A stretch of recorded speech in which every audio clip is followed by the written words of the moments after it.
una morte sul lavoro che a quanto sembra sia stata causata da un gesto di solidarietà di Francesco verso un suo collega, quindi nel tentativo di aiutare un collega ha pagato questo suo amore, questo gesto di affetto e altruismo con la sua vita. C'è un aspetto umano imprescindibile nella tragedia sul lavoro costata la vita al 39enne vittoriese Francesco Vona, e da questo partono gli stessi sindacati che si sono ritrovati davanti la cava della tragedia anche per vicinanza nei confronti dell'altro operaio rimasto ferito e dei colleghi. Il nostro compito è sensibilizzare un po' di più, ancora di più, la sicurezza sul posto di lavoro, anche perché quello che viene fatto generalmente forse non è ancora sufficiente. La realtà è che un amico, un collega, un fratello, un figlio oggi è venuto a mancare e non torna a casa.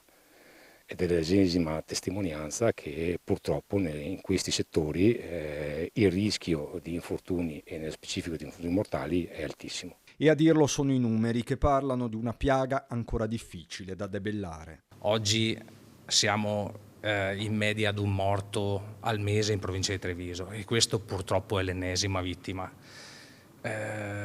Io penso che sia una sconfitta per tutti. Ogni volta che muore una persona in un luogo di lavoro è una sconfitta per la società. Serve sicuramente la formazione, serve l'attenzione, serve il rispetto della vita.